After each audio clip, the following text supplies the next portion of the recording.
প্রকৃতির খামখেয়ালিপনাতে মৎস্য ব্যবসায়ীদের আয়ের পথে বাধা সৃষ্টি হচ্ছে। বৃষ্টির অভাবে ইলিশের দেখা নেই। একরাশ হতাশা নিয়ে বাড়ি ফিরছেন সুন্দরবনের মৎস্যজীবীরা। ব্যান পিরিয়ডের পর প্রায় 2 মাস পার হওয়ার পর সরকারের নির্দেশ মেনে 14ই জুন সুন্দরবনের বিভিন্ন প্রান্ত থেকে প্রায় 3000 ট্রলার ইলিশ মাছ ধরার উদ্দেশ্যে গভীর সমুদ্রে পাড়ি দেয়, কিন্তু আকাশে বৃষ্টি না হওয়ার কারণে সমুদ্রে ইলিশ মাছের যোগান মিলছে না। কি বলবেন? আমরা এই সাগরে গেছিলাম, 7-8 দিন ধরে ফিশিং করেছি। ফিশিং করার পরে কোনো মাছ টাছে নেই, এখনও সেরকম হাওয়া বাতায় জটকুবার নেই বলে ইলিশ মাছও আসেনি। সে আমরা 5 লাখ টাকা খরচা করি ঠিকই আমরা বঙ্গোপসাগর সাগরে গেছি মাছ ধরতে। এখন আমরা সে পাওয়ার পর মাছ আর পাইনি, আমাদের পুরো ট্রিপটাই লস। জটকুবারের বাইরে খেয়ে আমরা সাধারণ সীমিত করা মাছ নিয়ে ঘাটে ফিরেছি। আমি 8-9 দিন পেয়ে গেছি, 8-9 দিন। 1 তারিখে পেয়েছি। আজকে ফিরলেন? হ্যাঁ, বাংলা 1 তারিখে। লস হয়েছে বলছে, তাই তো? ইলিশ মাছ হয়নি, ওই টলির জালে ছোটোখাটো মাছ কোনোরকম বোলা টোলা এগুলো, চিংড়ি মিংড়ি। আচ্ছা, আপনার নাম? আমার নাম পরান দাস। কোন বোর্ডের মাঝে?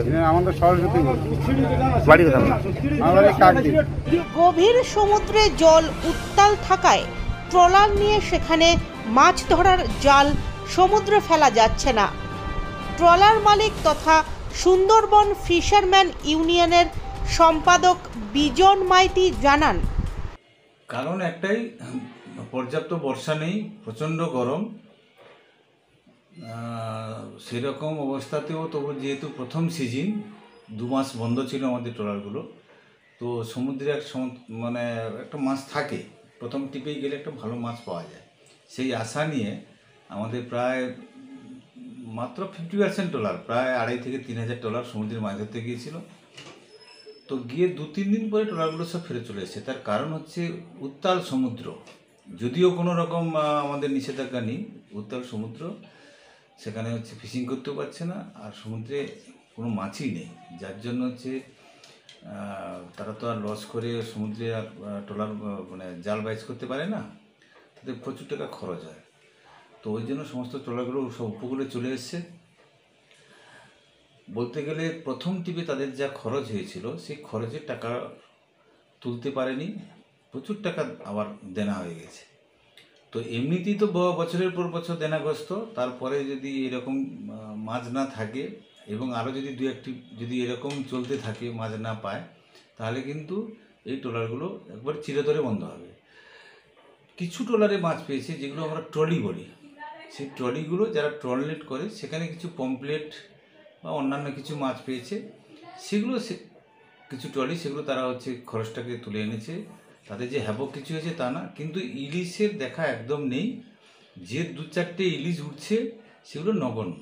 একটা ট্রলারে যদি 10 পিস, 5 পিস, 15 পিস ইলিশ ওঠে, সেটা তো বলতে গেলে ধরতির মধ্যে পড়ে না। এই সময় তো হওয়া উচিত ছিল 20 মন, 30 মন, 40 মন করে মাছ হওয়া উচিত ছিল। সেই তুলনায় ইলিশ নেই না, সে তুলনায় একদম ইলিশ নেই। তো এরকম যদি চলতে থাকে, কিন্তু 2-3 টিপ যদি চলতে থাকে, ট্রলারগুলোই চিরতরে বন্ধ হয়ে যাবে। আপনার নাম? বিজন মাইতি, সম্পাদক, কাকদ্বীপ ফিশারম্যান ওয়েলফেয়ার অ্যাসোসিয়েশন। একদিকে মৎস্যজীবীরা এক রাশ হতাশা নিয়ে বাড়ি ফিরছেন, অন্যদিকে মাছ ধরতে যাওয়ার খরচের কারণে ক্ষতির মুখে পড়ছেন মৎস্যজীবীরা। কবে দেখা মিলবে সমুদ্রের রূপলি সর্ষের, সেই আশায় দিন গুনছেন সকলে। বিগত বছরে দেনার পাশাপাশি চলতি বছরে বর্ষার বিলম্ব মৎস্যজীবীদের কপালে চিন্তার ভাঁজ বাড়াচ্ছে।